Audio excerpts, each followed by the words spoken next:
Welcome to பெரியம்மா சமையல். வாங்க இன்றைக்கி நம்ம என்ன செய்ய போகிறோம்னா ஆட்டுக்காலை வச்சு ஒரு குழம்பு செய்ய போகிறோம். இப்போ ஆட்டுக்கால் வந்து 4 கால் எடுத்து வச்சுருக்கோம். அதுக்கு இப்போ தாளிக்கிறதுக்காக இஞ்சி பூண்டு பேஸ்ட்டும் சின்ன வெங்காயத்தை தட்டி வச்சுருக்கோம். இப்போ அதை வேக வச்சுக்கலாம். அப்புறமா நம்ம என்னென்ன பண்ணலாம்னு பார்த்துக்கலாம். காஞ்சிச்சு பெருஞ்சீரகம் கொஞ்சம் போட்டுக்கிடுவோம் வாசனைக்கு. சின்ன வெங்காயம் தட்டி வச்சுருக்கோம், அதையும் போட்டுக்கிடுவோம்.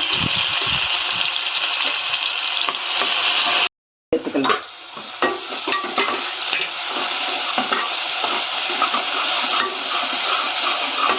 ரொம்ப நல்லா வதங்க தேவையில்லை, இந்த அளவுக்கு வதங்கிட்டா போதும்.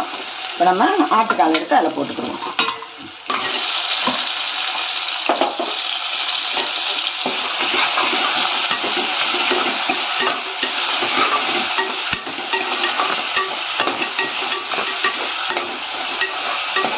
இப்போ மஞ்சள் தூள் சேர்த்துக்கலாம் கொஞ்சம். இதுக்கு உப்பு கொஞ்சம் போட்டுக்கிடுவோம். தண்ணி வந்து முங்குற அளவுக்கு ஊற்றிக்கலாம்.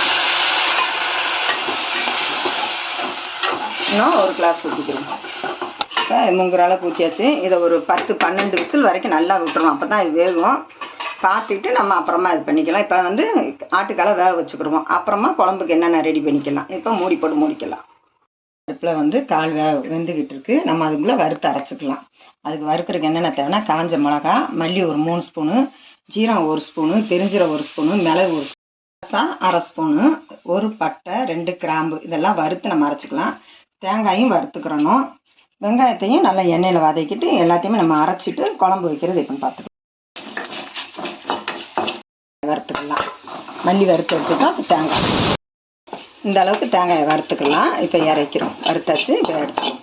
எண்ணெய் ஊற்றி எண்ணெயில் வெங்காயத்தையும் நம்ம வதக்கி எடுத்துக்கலாம்.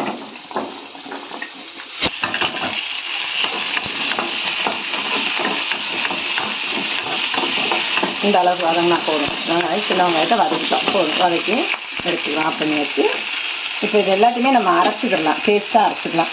எல்லாத்தையுமே நம்ம பேஸ்ட் மாதிரி நல்லா வெந்து தனித்தனியாக கலண்டு வந்துருச்சு. இந்த பக்குவத்தில் எடுத்துக்கலாம். இப்போ வந்து மசாலா நம்ம அரைச்சி வச்சுருக்கோம்ல, அதை வந்து இதில் சேர்த்துக்கலாம்.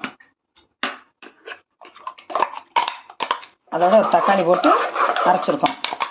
இதை சேர்த்துக்கலாம். இதுக்கு வந்து தக்காளி ரொம்ப சேர்க்கக்கூடாது. ஆட்டுக்கறி குழம்புக்கு ஆட்டுக்காலுக்கெல்லாம் ஒரு தக்காளிக்கு மேலே நம்ம போடக்கூடாது. நாட்டுக்கோழி குழம்புலேருந்து 1க்கு மேலே போடக்கூடாது. இதே இது ரெக்கான் கோழினா நம்ம ஒரு 4-5 தக்காளினாலும் போடலாம். அது ஒன்றும் செய்யாது. இதுக்கு வந்து ஒரே ஒரு தக்காளி மட்டும்தான். இப்போ இதை போட்டுக்கிடுவோம். போட்டு ஒரு 2 விசில் வச்சுக்கலாம். கறி நல்லா வெந்துருச்சு. இப்போ 2 விசில் மட்டும்தான் நம்ம வச்சுக்கிற போகிறோம். இந்த அளவுக்கு தண்ணி வச்சுக்கிட்டேன்.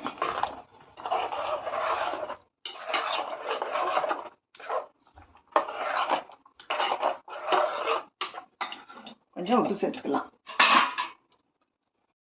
உப்பு சேர்த்துட்டோம். அவ்வளோதான். இப்போ விசில் ஒரு 2லேருந்து 3 விசில் வரைக்கும் நான் வச்சு எடுத்துக்கிறேன். இந்த இது வந்து நமக்கு வந்து இட்லி, தோசை, இடியாப்பம் இதுக்கு எல்லாத்துக்குமே ரொம்ப டேஸ்ட்டாக இருக்கும். இதே மாதிரி நீங்களும் செஞ்சு பாருங்கள். குழம்பு ரெடி ஆகிடுச்சு. இப்போ ஒரு தாளிப்பு கொடுத்து இறக்கிடலாம். வச்சு பெருஞ்சீரகம் 2 போட்டுக்கிட்டோம். சின்ன பட்டை, கிராம்பு, 2 ஏலக்காய், ஒரு பிரிஞ்சலை அதையும் போட்டுக்கலாம்.